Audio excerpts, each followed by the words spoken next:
How's it going, everybody? It's me, Shane. I'm here to give you another Mashle Magic and Muscles episode review. Today's episode is episode 12, Mash Burndead and the Magic Mirror. And it also happens to be the final episode of this season. So, before I go any further, please do not forget to hit that like button, subscribe, and hit that notification bell so you can be notified of more videos just like this one. I was wondering if we were going to go to 12 because that's kind of the norm. Although, with Jobless Reincarnation, Mushiko Tensei, they did do, I want to say 13, then that's part 1, and then we're going to do another 13. It's the same thing with Spy Family. They had the first cour, and then the second cour. French words are not easy for me, but what is easy is talking to you about this episode. Now, was this episode fantabulous? No. Was it good? Yes. Was it great? Maybe a little bit great. Basically, we knew that the villain from last week, who's part of Innocent Zero, which is not a person but a group. I had to look up this guy's name. His name is Cell War. I get that Cell is like the best Dragon Ball Z villain and had like the Cell saga, which to me includes Trunks and Android sagas. That's all Cell saga. I get that is the best saga. Pardon me. But you really had to name this guy Cell War? Really? Now my voice is not completely changed. But you really had to name this guy Cell War? Really? That's interesting. We are currently... The current arcs that we are ending, at least for anime, was the Eastern Enrollment arc and then the Maggia Lupus arc. Oh boy. So we saw that this guy Cell War was gonna, I gotta take out Abel, right? Gotta take him out. I mean, I have no use for him. And we still, we open on Abyss War having flashback to Abel telling him, hey, I got some use for your evil eye. Be my tool. I can see the shippers right now shipping them together. But we also get Dad and Brad wondering how Mash is. People keep calling it One Punch Man, bro. And I get it because this dude don't have magic. He got the muscles. And he's even telling people, I'm going to pummel you. Or I'll beat the stuffing out of you, right? Very, very chivalrous. I'll beat the stuffing out of you. No. I've said it from the beginning. That it's not Harry Potter and One Piece Man, One Punch Man. It's more of Harry Potter meets Gintama with a character that is basically Rock Lee and One Punch Man. That's what it is right there. Because the joke that we get from Dad and Brad is when Dad goes to Brad, shouldn't you be working? It's at night. Shouldn't you be working? Because narrator San is giving us a small little recap, and Brad goes, screen time is more important than doing my job. And he's like, oh yeah, screen time is very, very important. You're right. Want some tea? Did you just break the fourth wall? I saw part of that clip show, and the clip show was also kind of them breaking the fourth wall. Well, Dad breaking the fourth wall, Mr. Burndead.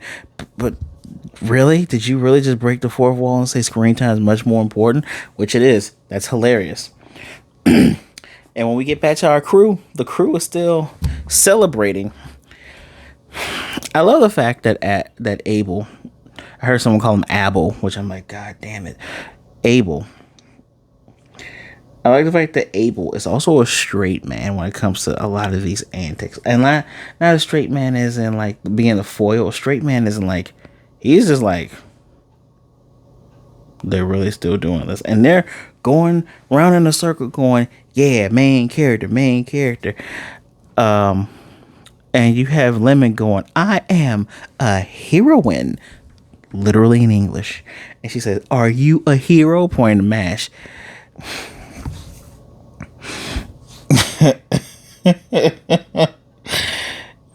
What he says is, he said, oh yeah. Oh yeah, hero. I don't know how Dot is talking with his face sunk in, looking like a SpongeBob character got punched in the mouth. And Abel's still going, how are they still doing this? So Mash is like, I gotta pee. I gotta go to a bathroom. And everyone's like, oh wow, he's been holding himself this entire time. He leaves out. Love Cute watches him leave. She's like, what the heck is going on? Then the villain walks in, backhands all three of his friends, and Dot instantly picks up on the fact that this dude is strong. This man is here to kill Abel. He's like, yeah, thank you. You allowed us to get rid of that Wahlberg guy, get him out of here and watch him. And for a minute, I thought his magic was just like, I don't have to touch you to do things, right? Because he gets Abel to choke himself, and then he pulls out his BDSM wand. And of course, Mash comes back. And again, we're going into, is he doing stuff by accident, or is he a genius? Because when he sees that he's choking Abel, and like Cell Wars, like, you are not reading the room, are you? You're coming in all happy hunky dory, and everybody else is like, yeah, you're not really reading the room here, Mash. And a fly gets on his nose, and he sneezes and throws all the cream puffs on this guy's. This dude has a crown of thorns, mind you. He is literal representation of what a JoJo character would look like if they were animated in 2023, which actually JoJo characters have been animated in 2022 and 2021. But yeah, he's super JoJo. And the cream puff stuck on there, and he's like, oh, you gotta do something. And everyone's like, was that on accident? Was that on purpose? And basically, yeah, I'm not gonna let you hurt my guy. Now, this dude, Cell Wars magic is carbon. What do you mean by carbon? Like the stuff in the ground carbon, like carbon footprints, like carbon dating, like the stuff that makes diamonds. So he makes like Carbonia rain, Carbonia heavy rain. This stuff is insane. And when he goes to make a spike, like kill Abel, Mash goes in and Abyss Razor takes the blow. Now you think Abyss should be dead, but the bad guy's like, that should have been fatal. I see the other kid flicked a pebble to, it hit him and made him avert the attack. Now here's the crazy thing. Mash might actually be the chosen one. Yeah, surprising, right? No, Mash might actually be the chosen one because the guy goes, I got a headache. Like a resonance headache, but it didn't happen until he got in here. And we also get a moment where, like, when he touches Mash or Mash touches him, he gets like a mark on him that kind of glows and almost looks, it's not a demon mark, but it's like a mark, right? But here's the deal. Mash gets in there. He wants to save Abyss because Abyss wants to have cream puffs. Well, he even says sorry. He just calls him Mash. He just tells him sorry. I guess I can't have cream puffs with you. And Mash flat out goes, all right, so look, I got to get Mask Guy here to the infirmary. You stand in my way, I'm going to beat the stuffing out of you. Dude's like, oh, okay, let's put this to the test. Let's say he has 30 minutes before he bleeds out and dies. Can you withstand my attacks and get out of here? Which Mash gives Abel the magic handkerchief that Rain gave to him. And in between this, we get this is how, and I'm pretty sure I said this last week, this is how Abel's redemption, how his turn comes about, right? Because we have Abyss that sacrificed himself, and Abel's like, why would you do that? And then he's looking at Mash, who's punching carbon that's coming his way, and it is cutting him. And he's slowly going forward, but he's punching this stuff rapidly. And he's thinking to himself, the gap between both of them is too wide. Like, thinking about his mother saying, us being born in privilege and everything, it's just happenstance. It's just by chance, really. And Mash is telling Abel, Abyss wasn't foolish for what he did. Abyss literally did what he did because he was lonely for so long. And we get the flashes of his parents calling him a freak, basically, and not wanting to deal with him. People hating him and wanting him dead. And for Abel to come up and says, you're evil eye. And you got Abyss trying to cover his eyes like, I won't look at you directly. I won't look at you. And he's like, no, I don't care about that. I got another purpose for your evil eye. Will you follow me? Will you be my tool? He had someone to speak to him that wants more from him than for him to just go away and die, right? And that's, Mash relays that to him. And he says, and Mash says, I put myself in his shoes and I can understand how he would feel. And it goes back, which is funny because this is actually something that happened in Demon Slayer in the Swordsmith Village arc, where Tanjiro said something that made Muichiro think of his dad, jog his memory back. And Abel's thinking back to what his mother said, saying that if you can because of privilege is a happenstance thing, cough, real life things, cough, people need to learn this. Because it's a happenstance, hey, if you put yourself in someone else's shoes, put yourself in their position, you will become just a little bit more kinder. And that's good. If you become a little bit kinder, maybe become even more kinder. And we finally see his mom's face. He finally sees his mom's face. And so I'm thinking to myself, okay, this is all good and dandy. Why aren't his friends getting involved in this? If the anime heard me talking shit, you get Doc going, man, Mash he's trying to make his way in there, but if I attack this guy, it's going to leave these two open, Finn and Lemon, right? Because come on, they're the crybabies. It's going to leave these two open, and I can't. He's like, I don't know what to do, and things like birth. We go back to Abel thinking about things about birthright, talent, and appearances all by chance, and excuse me. And oops, I already spoke about that.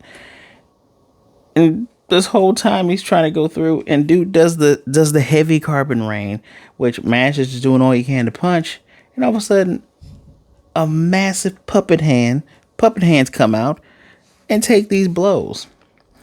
And Abel gets to say the cool thing of the day. He says, strong take from the weak, that is their right. And the weak oppose the strong, that is also their right. Now, like, yeah, he gets it. He's starting to get it. And you get the villain going, what do you think you're doing, Abel? And he says, I'm going to see for myself what is righteous with my own hands. I'm like, why would he just sit there and not help the person who's trying to save his life after his buddy took a bullet for him and you're still trying to kill him? Why wouldn't he? Now, obviously, Cell War busts up the puppet pretty easily, destroys it. But out of the puppet's many heads comes Mash, and he's like, Mash is like, hello, punch the guys right in the face. But he was able to use his carbon magic to put a mask on, and Mash was able to get through that first layer, and it starts breaking down. And he asked him, what kind of magic you use? And Mash's like, what kind of magic I use? Yeah, what kind of magic you use? And I'm like, say muscle. He's like, power. And everybody was like, wait, that's a magic type? He just, what?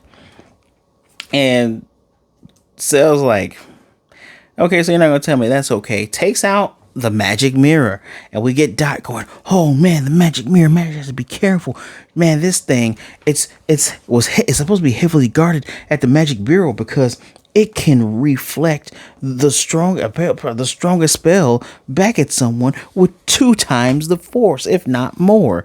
In order to win this, you gotta not use magic.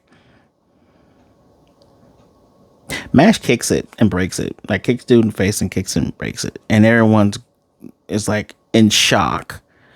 And at that very moment, and this is very hilarious, at that very moment, Love Cute, Dot, Finn, and Lemon, and I think Abel too, they all piece together that everything that Mash has done thus far has been done without magic. Flying in the air, smashing those bullies and the teacher into the ground, beating the crap out of Abel and everybody else, and Silva and everybody. He has done all that without magic. And they all start freaking out. And I love that Love and Dot say the same thing. They're like, that is impressive. Which, Love and Dot, why don't you two freaks just get together? Dot, Lemon does not want to be with you. Stop it. Stop it. Don't force a triangle. Stop it.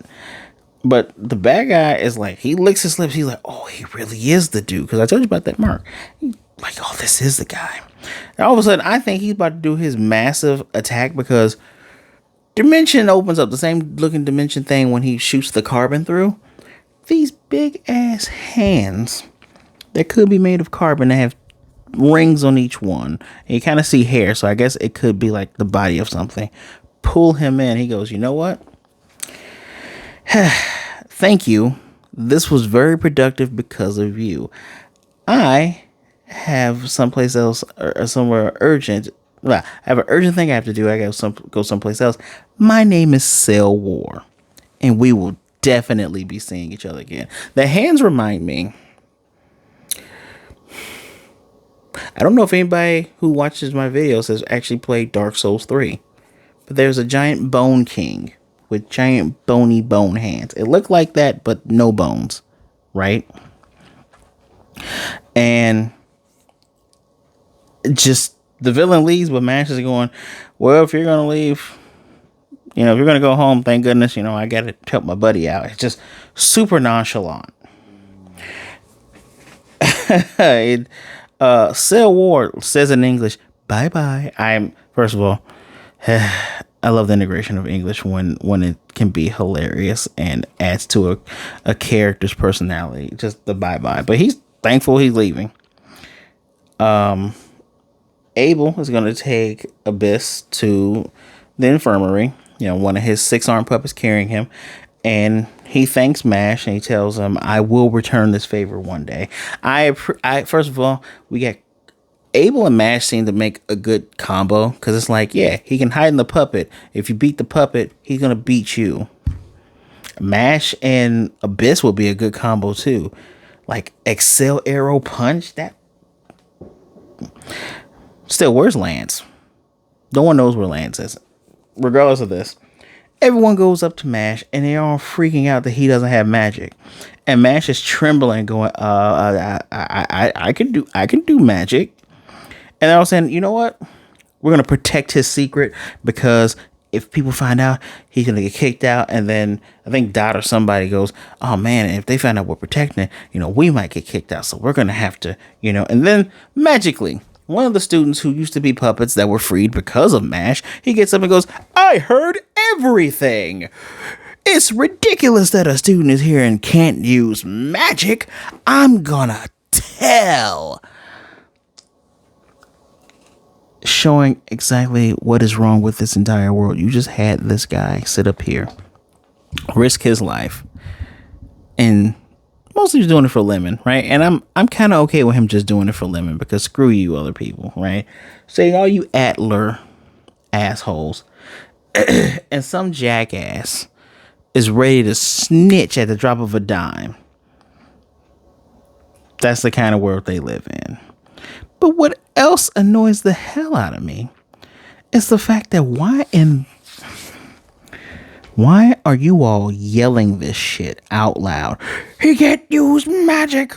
Oh no. And you're surprised that one of the students already woke up? I mean, Lemon woke up. You really that surprised? Are you that surprised? You're shouting to the rafters that this guy can't use magic. And then Mash goes, it can't be helped. I guess I'm going to have to do that then. And he eats a cream puff and everybody's like, you're surprisingly relaxed at this. And he is actually surprisingly relaxed. And that was the end of the episode. But where we would normally get what's going on next week or next week's episode, we get this massive castle in the sky, thunder, lightning, rain, and Cell is kneeling and he goes, Father, I found it. I found him. Right? And person laughs and says, retrieve it. Tells him go get it. So Mash is in trouble. But the next arc is Divine Visionary Selection Arc 2024. Gives us enough time to sit and enjoy and bask of the glow of Mashle. But yeah, that is the end of the episode. Mash being calm with that, just like, all right, I need a cream puff. I kind of know what's what should happen, because I couldn't help myself. I had to peek, but I had to peek, had to take a look at it. But yeah. Why the hell would you scream that out loud? Enjoyable episode. The funny parts were definitely funny. It is probably the first time we've seen Mash not be able to move forward. And I think the reason why he couldn't like move forward and like beat up this guy, he still has to defend Abel and Abyss Sword. Is that his name? Abyss Sword? Abyss Razor. He still has to defend Abyss Razor. Have I been calling him Abyss Sword this whole time? Doesn't matter. But he's been defending these two with the punches against the carbon and getting scraped up and stuff. So yeah. And as you can see, when he gets the assist, he can get in there. So yeah, it's hard to defend and attack at the same time. Again, although I think Mash might have mentioned earlier, where's Lance? Legitimately, where is Lance? Did Cell do something to him? Where in the hell is Lance? And we already know that Lance is probably going to be pissed because someone got the jump on him. Hopefully Rain finds him. We still didn't even see Rain fight the cannibal guy, Jean-Pierre. So I'm going to assume that he beats the stuffing out of Jean-Pierre with his knife and fork. And then he gets Lance, who's probably going to be pissed off and go, all right, I'm going to have to work twice as hard because apparently I got taken out and I cannot be taken out like this so easily. What is Finn's magic? What is Lemon's magic? Come on, guys. Come on. Get it together. Catch up with Dot, Lance. You ain't going to catch up with Mash, but catch up. All right. This episode for me gets a high 4. Gets high 4 because I didn't even know like this was the finale. If you would have told me last week was the finale, that'd have been great because it ended with a great battle. This ended with like a cliff. This ended with a cliffhanger. I'm not a particular fan of ending with cliffhangers, although there's some good ones. Like House of the Dragons cliffhanger was like ooh, things are gonna get bad. But things like this, I guess other anime cliffhangers. The stuff that happened with Rudy. Jabba's reincarnation. Second season comes out tomorrow, July 2nd. The stuff with Rudy, with him having his breakdown and being left. So yeah, I get it. Sometimes cliffhangers are emotionally gripping and good. This was kind of like a what the hell are we going to do now? Is he going to get kicked out and going to have to like trick his way back in there? Only time will tell. But I'm looking forward to seeing Mashle in the future. High 4 from me. So a 4.5. Not perfect, but a 4.5. So everybody, thank you for taking some time out to listen to me talk about Mashle, Magic, and Muscles. Please hit that like button, subscribe, and hit that notification bell. Be notified of more reviews just like this one. And leave me a comment down below. I want to know what have you thought about this first season of Mashle. I've enjoyed it. It's not like breaking down doors, but it is good comedy and it is good action. It is, you can just sit down and enjoy yourself, and I always do when I watch this show. As always, be good, be blessed, wash those hands, be good to yourself, be good to others. Either way it goes, don't be a jerk. All right, make sure you take care of yourselves out there, and please, if you're feeling down, you're feeling out, you're not alone. Reach out to somebody. Talk to someone. There's someone that would rather talk to you today than to miss you and mourn you tomorrow. You can follow me. My social medias will be right in the description below. Remember, don't be a jerk. I do want to hear from you. Just don't be a jerk. So, until next time, guys, I'm Shane. 2024 can't get here fast enough.